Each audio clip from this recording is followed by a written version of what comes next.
Welcome to the Skinny. I'm your host, SHAYZON. So many things happening all at the same time. Incredible conversations, communities being built, dreams being realized, and movements ignited and reignited. So much to learn and even more to experience. This season on the Skinny, we dig deeper, cutting the fat and getting right down to the nitty-gritty on topics that impact our lives. I'm so excited to highlight amazing stories and facilitate impassioned voices and conversations, eager to share, learn, grow, and evolve with you into even more amazing, enlightened, and empowered souls. So come on, Honey Bunnies, let's do this. It's showtime. Hi, Honey Bunnies. Welcome to season 4 of the Skinny with SHAYZON. If this is your first time and you are with us for the premiere episode of season 4, my sincerest thanks to you. I am so happy that you are here. If you are already a part of the Skinny family and returning with us for season 4, I hope you can feel the hugs and the warmth that I am sending to you right now. I appreciate you oh so much.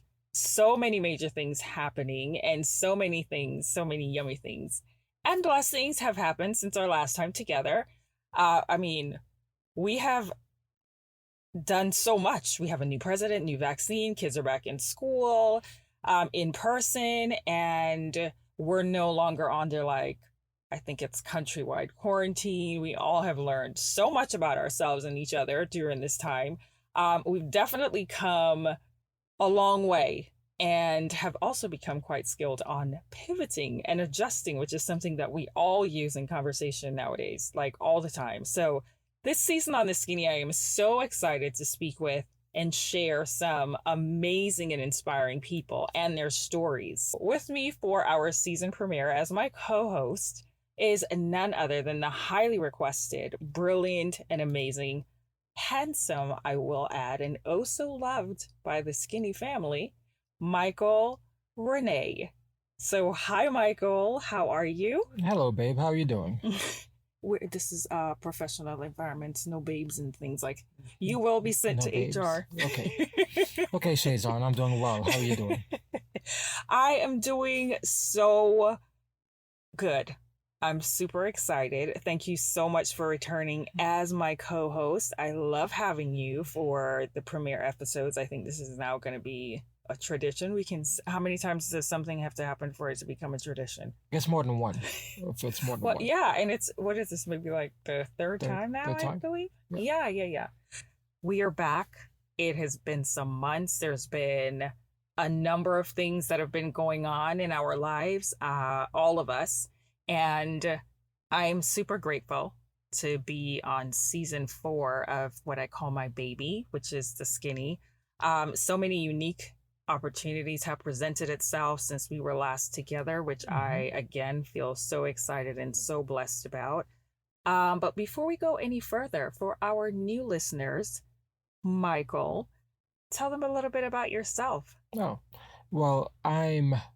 in addition to being the host husband, I'm I'm also an artist, designer, business owner, and all around wonderful person. If you do say so yourself. Well, a lot of people say it, but I do say so myself as well. Oh boy. Just you guys, welcome to our living room. Let's just say welcome to our living room. Welcome to our dining table. This is insight on what goes down. You are a nice guy. Yeah. You definitely are a nice guy. And we've all been adjusting to this, our new normal, because now this is our normal. How has it been going for you? I mean, it is now, we're about 19 months into what we thought was going to be two weeks, maybe a month. Mm-hmm. Yeah, I mean, it's definitely been an adjustment like everyone else. Business wise, I think I'm lucky that things have, with the business that I'm in, design and marketing, people are still needing those services because business never stops. So that's a good thing. It's definitely a blessing. So I can't complain. But That's good. it's but in the time that's transpired, we've seen some good things happen as well, and because well, I know what happened for you, but what happened since the end of last season for you?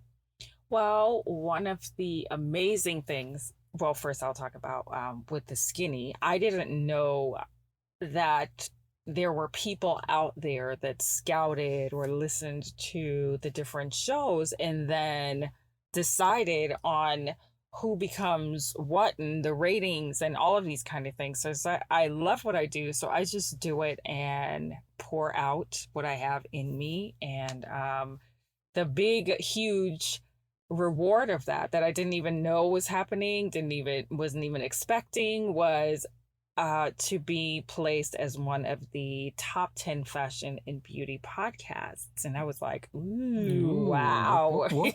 Mm-hmm. Yeah, so that was in the ultimate directory of podcasters. And so I was amongst like 670 other podcasters. Mm-hmm. And the funny thing is, how I found out about that was because I started getting like floods of emails from publicists, and what they were doing were pitching me with their clients, for them to be on the show. And I was like, wow, this was like kind of almost like an overnight thing. All of a sudden I started getting all of these emails. But what prompted me to realize that that's where it was coming from was because one of the publicists, they actually said congratulations. Okay. And I was like, congratulations for what? And so as I was reading through, then there was that mention, I was completely lost in that second because I had no idea about this type of directory, and that annually it's something that you can be a part of. So then I started digging and realized that hey, this is now what you're part of. And I was like, oh, it's like the little engine that could. It's going. But I would say, just for some context for the listeners, I mean, there are literally thousands, like tens of thousands of podcasts that exist. So when they say one of 600 or so that were chosen, that's not a big it's not a big kind of pool or whatever. Well, there are only 600 podcasts out there. No, there are thousands upon thousands of podcasts. Nationally and internationally. So that's a very, very beautiful thing. Congratulations, which thank you. I already told you when I. And then what was so interesting is like when I saw it, my face was like right next to Andre Leon Talley with his show, and I was like, wow, this is like great company to just even be amongst that that type of talent was very humbling for me too. So Absolutely. And very motivating, because when you're going along and doing your own thing and you're just like kind of trying to better yourself every step of the way and working on your craft and doing something that you love, your head's usually just down doing what you're doing. Yeah, not really like thinking about, oh, I want this to be, rated as this, or oh, I want this to be a part of that. So yeah, that was definitely a huge and pleasant surprise after season 3. So I was like, yay, thank you, God. Yeah. So one of the other things too that I had the opportunity to do is to work with Vice TV and Levi's. And they reached out to me too. And then we got to talking and worked on a sustainability project that they had going on. And that was huge, and became a speaker for one of the topics and panels that they had going over the summer. So that was a huge highlight too. It was a grand production with everything that was involved. And that also gave me the opportunity to have insight on how these TV shows have been operating during the pandemic, where everybody's like now in-home studio, and all of the production and everything has to be like set up in your home and all of that stuff. So being able to go through that process too was an interesting experience, just to see like, wow, okay, this is like weeks ahead of involvement and preparation and the technical and the sound and lighting and all of that. So that was really wonderful too. So Yeah, because Yeah. that happened still pretty much in the middle of the 19 months pandemic, so Mm-hmm. in which you It had to was do like it in from home. spring. Yeah. So, Yeah. but we'll cross our fingers and say our prayers that more outreach will happen because that was supposed to be in studio. Yeah, but they ideally wanted us to have it shot in studio in New York. And of course, I'm out here in LA. But then, the concerns and fears about traveling and all of that stuff at that time, too. So again, we had to just pivot and make Yeah. do with what we had and what we could work with, which went really well. I was able to meet some really amazing people during that Mhm. time as well and connect with others. And so, yeah, hopefully, like put it out there into the world, put it Yeah. into the universe that Especially now that our audiences are everything's opening back up. I mean, sure, it's mhm, smaller audiences, but productions are happening in studios again, yeah, across the country. As long as people get vaccinated and show proof and take their tests take their and stuff tests like and that. Yeah, because there you have so many um stipulations now and guidelines that different mhm, studios and sets are putting in place for safety exactly. reasons and to make it be situations that you can be a part of continuing work instead of like shutdown, because once everything shuts down then nobody's working. So Yeah. implementing those different guidelines is like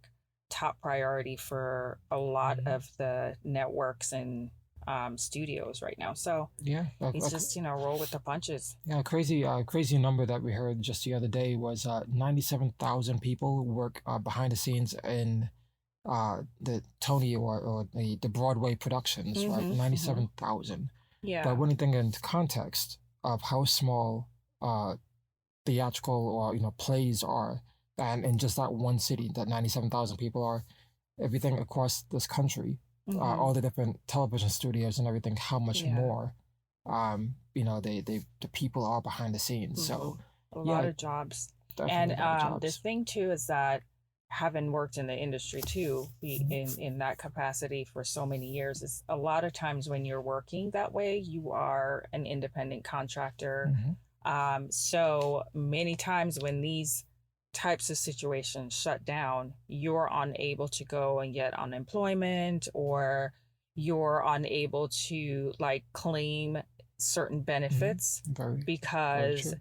you are that only person that's working for your company. And so if you don't have a certain amount of employees, or there's so many Yeah. kind of guidelines for you to actually be able to go in there and apply for like unemployment or apply for the different aids and stuff like that. So Mhm. um yeah, when the companies are implementing these types of things, it's really to benefit the masses, and so that people can continue working and providing for themselves and keeping roofs over their heads. So Yeah. yeah, but yeah, so those are the great things. And hosting is in my heart, so we continue to believe that as things open up, that more opportunities will continue to present itself. I don't even remember if on last season I had talked about it, but literally like 2 days before we had gotten shut down, was it 2 or 4 days before we had gotten Mhm. shut down, I had just completed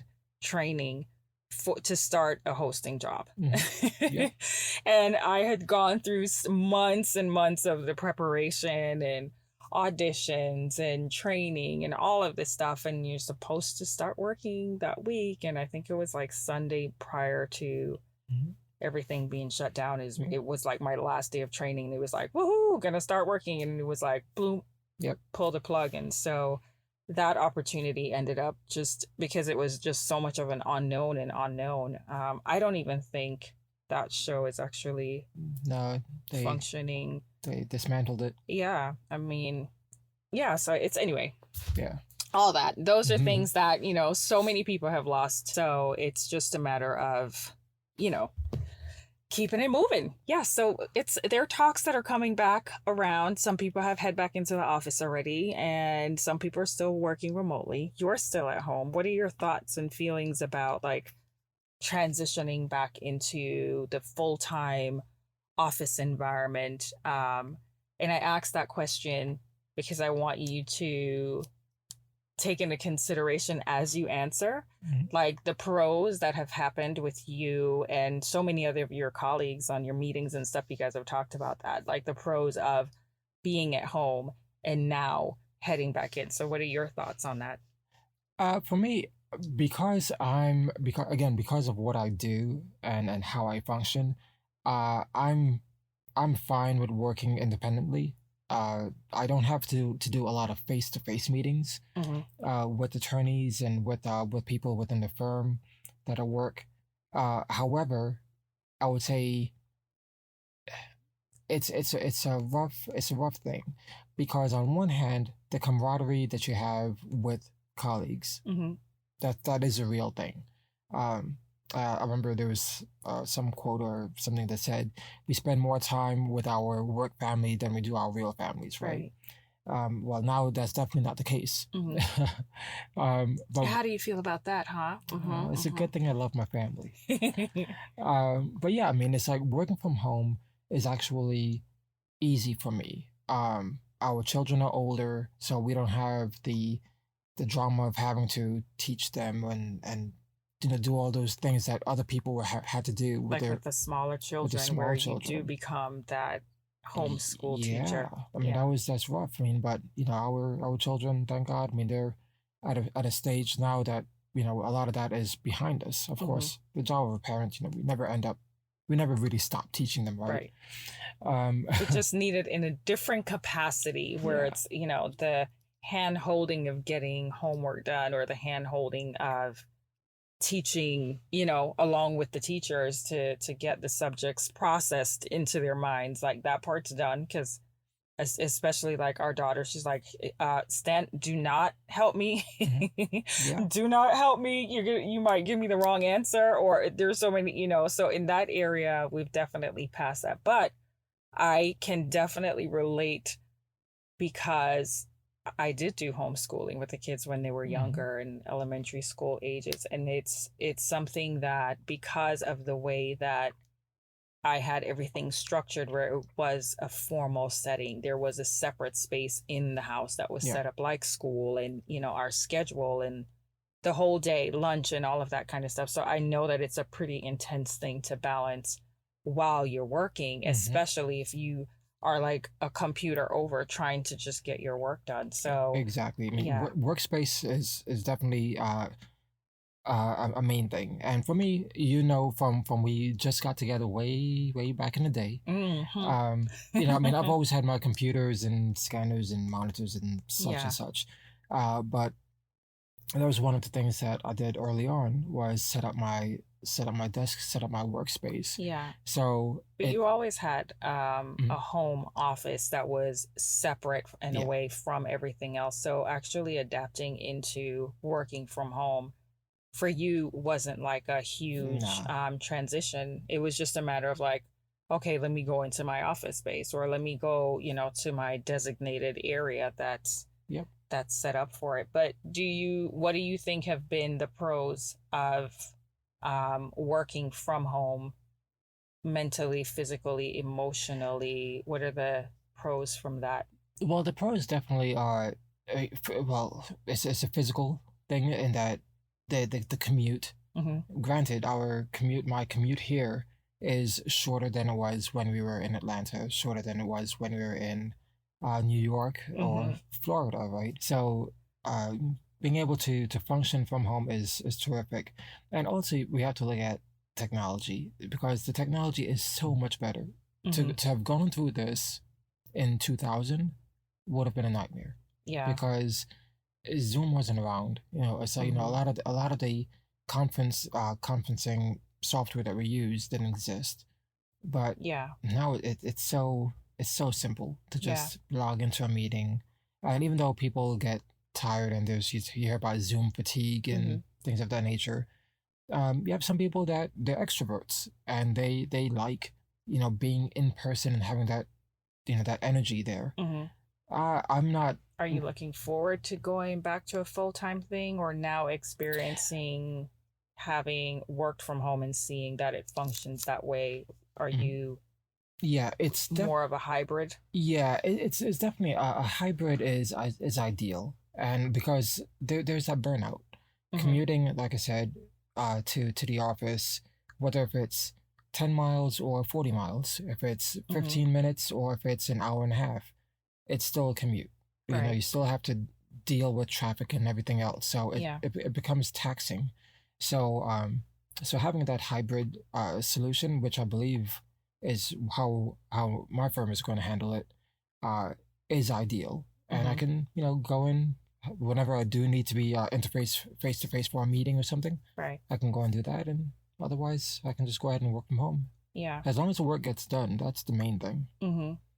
This, according to CNBC, there's an article at the end of August, and there was a report that talks about a survey that was done on about 1,600 people, and 1 out of 3 people said that returning to the office has negatively impacted their mental health. And another 1/3 of that same group said that it's been a positive thing to be able to feel more engaged.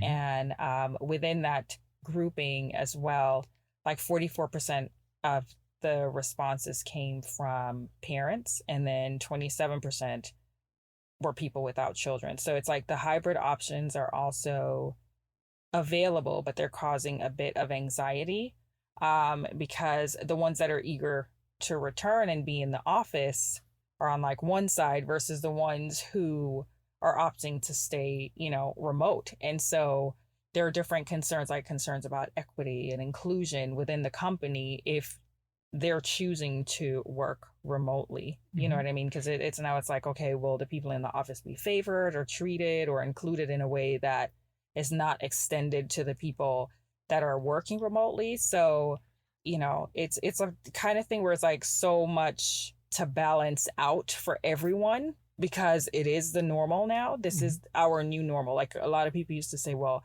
what's the new normal going to be? Or we have to just, this is our new normal, you know? So there's so much to go along with that about like, there's the health and then your physical health and there's the mental health and safety concerns and all of these different things to kind of like weave into what do I do moving forward, because we're at that place where a lot of companies right now are presenting the options of returning to the office, you know? Yeah, I mean, and I would say, you know, you have your, just like people, you have your good people, you have your bad people, you have your good companies, you have your bad companies.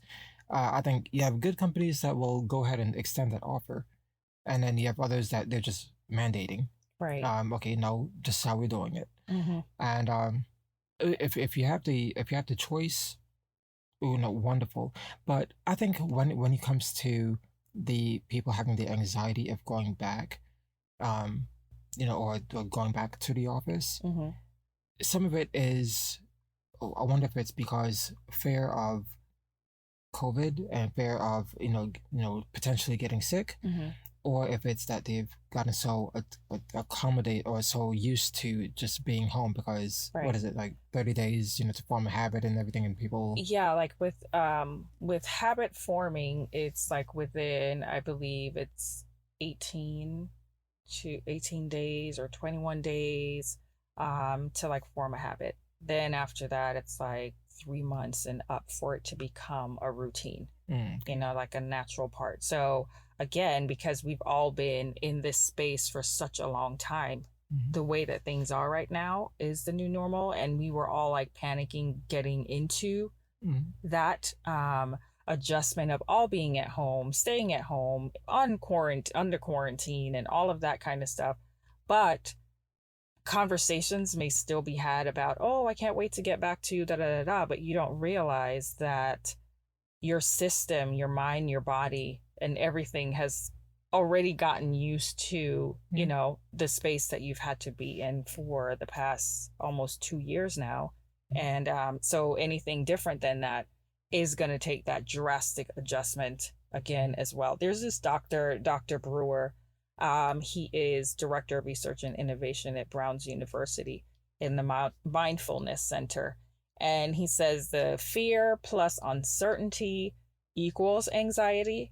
So we find that the anxiety level is very high right now. There's anxiety about children returning to school. There's anxiety about you know, you as the individual or the parent returning to work, and the new routine. So many people have resigned from their jobs Oh, because sure. they realize that, again, the mental benefits and the family values and the all the pluses that came from something that you didn't even have the opportunity to experience before, of like spending more family time together and all of those different things. But being plunged into it, now you have the opportunity to see, like, wait a minute, I'm like driving an hour each way to work. We're spending so much on gas. We're spending so much on aftercare and all of these different things. So people have changed up the dynamics of their families and homes Hmm. and all of that stuff, um, with that, you know. So, but as I was researching all of this stuff, I was like, okay, well, this is something that really is happening because there's so much talks about that, on the news, just, you know, in articles and just people talking in general. So I was like, well, what's the benefits of, you know, what's the pros of all of that? Um, Transitioning back into the office, what's the pros of staying remotely? But then within both spaces, I was like, but everybody's having so much anxiety. Hmm. So I'm like, okay, what are the tips for us to cope with the anxiety that's happening on either side? So I was like, let me do a little bit of digging around to see, because that's something that is a reality. So, you know, of course, I always like to include the tips and strategies Hmm. for anyone that's listening that is going through anything like that, which more than likely, you know, is happening. Oh yeah, So, the numbers don't lie. I mean, there's like people are dealing with it. So hit them with the tips. yes, I have hit them with the tips. I have a couple that I found that I thought, it was like, okay, well, this is doable. This is not like something that's overwhelming, to incorporate into our days, you know? So, of course, being proactive is super important. And I will preface all of this with saying that I deal with anxiety personally.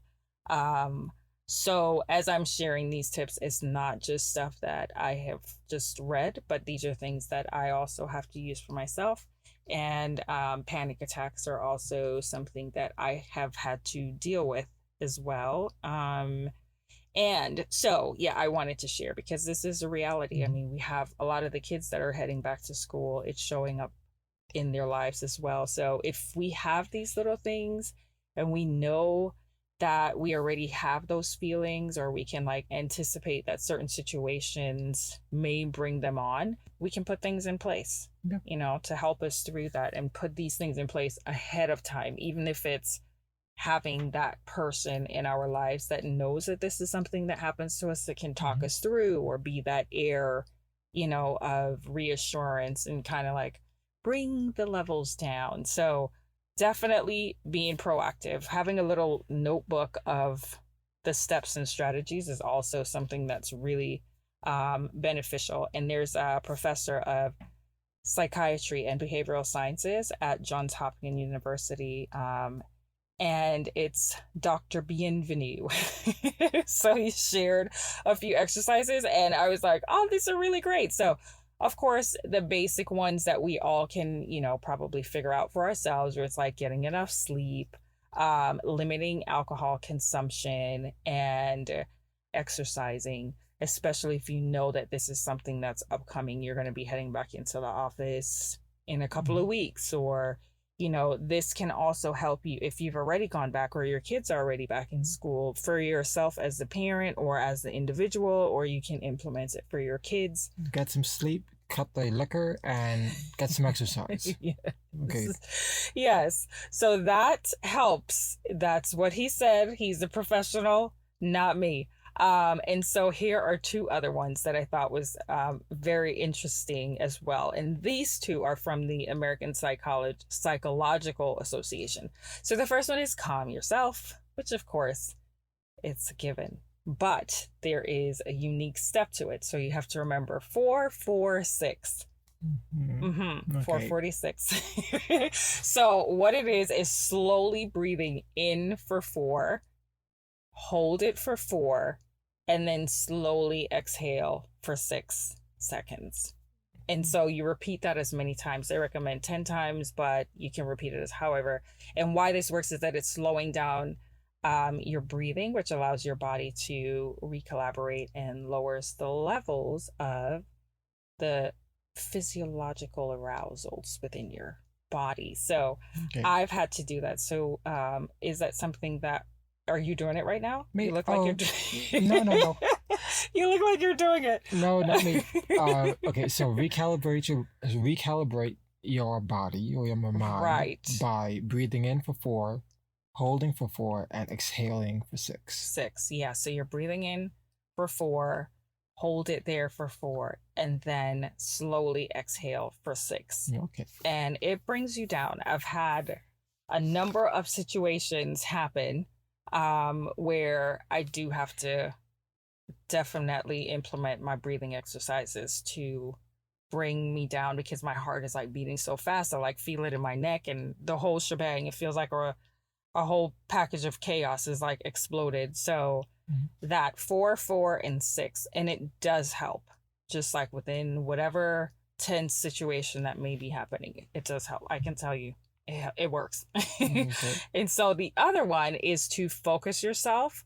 So this one, it like slows down the racing thoughts. And what you have to do on this one is like you count backwards by 3. And so you start from 100 and it's like 100, 97, 94, and then you're going back. But what happens is that you are focusing and engaging the brain in a distracting thoughts because now you're almost also having to do math past the, as you're getting deeper in and stuff like that. But this it's the pattern that gets disrupted that's going on in your brain, and so it causes that distraction from whatever it is in that immediate moment that's causing the anxiety. And what I really love about these is because it's stuff that you can just do when nobody has to know that you're doing it, which is also another thing for people who deal with anxiety or panic attacks, is that idea that someone else is going to see you having a vulnerable moment. This vulnerable moment, especially if it's in the midst of something that's really important. On top of that, now you've piled on even more. So these are things that you can just step away, step to the side, go to the restroom or whatever it is, and then do it. And then I have another bonus one. Number 4. It's fun. Yeah, I said it was going to be like 2 or 3, but I do have another one. So this one is pretty interesting, where you hold up your hand and you have, you don't have to hold it up in the air, but just hold out your hand under flat. your desk. Under your desk, wherever it is that you are. And whatever hand you choose, where left hand, right hand, whatever it is, and you have your fingers wide open. And then you're going to use the other hand, and you're going to use your index finger or your pointy finger or whatever you want to call it. And what you're doing is using that to outline the shape of your hand by going up and down your fingers, in and out.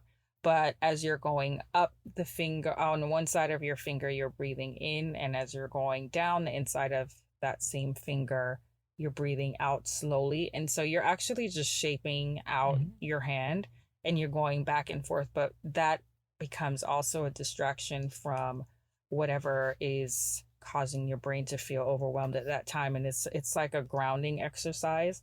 So those are just like little things that you can implement. You're feeling overwhelmed while you're watching TV, or you're in the midst of a conversation, and it's getting you overwhelmed and worked up. Then I just like sharing these little things because it is very real that we're all going through things at this time and having to find different ways to cope. And a lot of times talking to other people is not something that we're comfortable with. So yeah, I mean, I think they're all valid things, and like you said, they're positive, good methods to help in coping, because there's any number of negative things that people do to cope. Yeah. But at the end of the day, we all have to do something to cope. The only thing is some people choose negative means to do so, and others, and some people feel helpless because you don't have that person that you can have a conversation with comfortably, or you're not comfortable with letting someone know that this is something that you deal with. This is something that I've been dealing with for decades, and I mean, I've said it here today, but I'm sure the majority of the people that know me have no idea that this, the kids know, but they have no idea that this is something that I deal with because, again, it's so important to implement the coping mechanisms in a way and these different strategies to just have them accessible. Again, it may sound silly to have like a couple of steps written down on a sticky note that's in your wallet or on your desk or something or whatever, because when you do get to that point of feeling overwhelmed in that way, sometimes thinking through those little steps is just you just can't even think of them in the moment, Sure. So Absolutely. but yeah, it's very real. And so we went off on that. But yes, guys, this is the premiere episode. If you are new, what I love sharing, I love researching and sharing information and things that we can implement in our lives. And I love learning as well, new things. That is why I go out of my way to have interviews with people that can share with us things that they have done in their lives, whether they're entrepreneurs or things in their independent lives that they've overcome or that they've done, or things that are motivating, or things and topics that are common. Something that's something of interest. I mean, I think because I know that you already have some episodes in the can, so to speak, and of course I haven't heard them, but I know what you have planned. So I think you have some home runs coming up. I'm definitely excited. I have done a number of interviews already, and I'm so excited about them because all of them are so unique in their own way. But again, the core is like asking those questions that sometimes get glazed over or sometimes don't get asked, where you have someone where they started here and then now they're successful, or they started a business and now, the business is doing magnificent. And it's like, okay, so what'd you do? A lot of hard work, a lot of late nights. And it's like, okay, what was the hard work? What were you doing late night? Who did you talk to? How can someone else do this? Those are the questions that I love to, hey, it's the nitty gritty. I like to get, I like to get down to the nitty gritty. Those questions where when we're listening to things, it's like, oh, why didn't they ask this? Or why didn't they ask that? So, that's what you will be getting on the SKINNI continuously. That's what I always try to bring, is that you have the opportunity to leave each episode with something that you may not have known before, or inspiration or motivation, or just meeting someone or hearing someone that's a guest on the show that you may not have had the opportunity to come across, that is doing something of interest or something that you can share. That's pretty much the goody goodies that's in store. But I'm super excited about season 4 though. Oh, that's good. So am I. And because there's an old, again, I don't know how old the saying is, or if it is even a saying, or if I just have cobbled it together in my mind. You're saying, yeah, maybe, but success has a formula. A lot of times you tend to think that the secrets to my success, like success is a secret, right? And how did someone achieve this? And what's the secret? But there's a formula that is taken.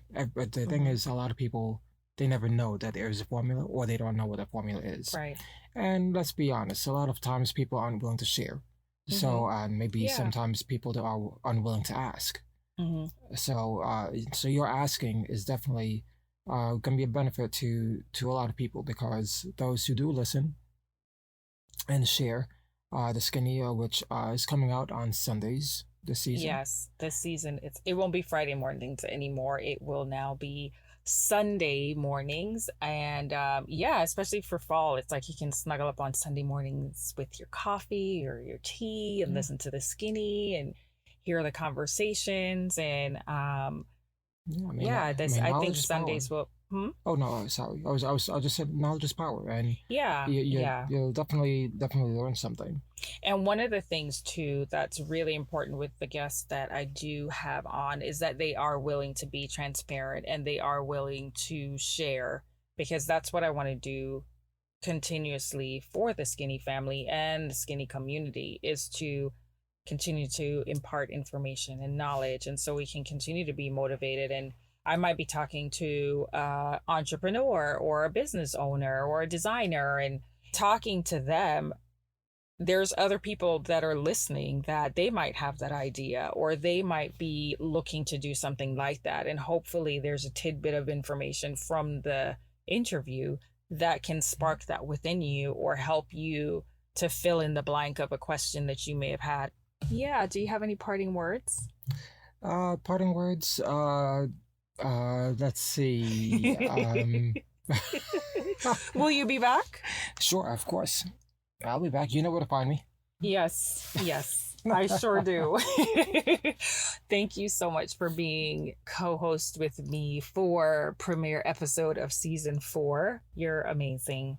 And I'm not just saying that just because you're hubbies. That's all you. Thank you. Well, guys, quickly before we go, I always love to take a second to tell you that you are a part of the Skinny family and a part of this community. And within this space, we don't have all the answers, and that's okay. But one thing that's super important is to remember that our feelings are valid, regardless of what those feelings are. And it is valid within this space. And remind yourself that even in the most difficult moments, they will pass.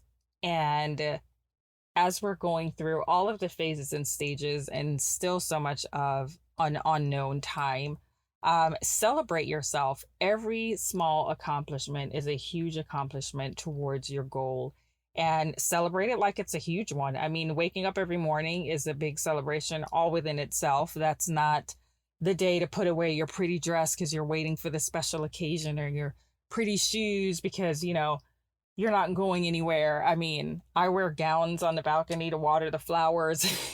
I'm so not kidding. I really do that. But you know, it's just about celebrating life every day. You need to be back for more. And you should be back for more every Sunday morning. And if you don't catch it on a Sunday morning, hey, catch it whenever you can. Catch up on all the old episodes. Just know that you are loved here in this space. So if you've enjoyed this episode, please subscribe, download, review, and share the Skinny with others. Let us know your thoughts, takeaways, and give us your feedbacks on moments that stood out to you on this episode or any other episode that you've heard. It's truly important to us as we continue to evolve and grow this amazing community. I just have to take a second to say that I appreciate every single bit of communication that I receive after the episodes. And regardless if you're listening to it the day that it comes out, or, you know, weeks and months after, it's the communication that I get from you guys is so incredible. And yeah, I didn't want that part to pass without me letting you know just how much that means to me. So if there are topics or guests that you'd like to hear on the show, please don't hesitate to drop us a line. You can always find us at the main portal, which is SHAYZON.com. That's SHAY, Z as in zebra, O, N as in Nancy.com. For all the goodies and the latest updates on the show, head over to Instagram. And for a peek inside of the life of the voice behind the mic, which is mine, you can find all of that at SHAYZON. That's at SHAYZON, SHAYZON. I keep it really simple. Over on Instagram, the website. Oh my gosh, I almost forgot the new website, which has been designed and put together by none other than this handsome gentleman who is sitting across from me in the studio today. Yeah, let me know what you think. It is new and ready and just crisp and fresh. He did an incredible job on the new website. So I will say this publicly. Thank you, handsome gentleman. You're quite welcome, beautiful lady. Ooh, honey, let's wrap this up. Well, guys, you've been listening to The Skinny with SHAYZON and Michael as co-hosts for the premiere episode. Thank you so much for sharing your time and light with us today in this space where you are heard, seen, valued, and loved. Never forget you're beautiful and deserve to live a happy and empowered life. Meet you back here for next week's episode. Bye, Honey Bunnies. Bye, everyone.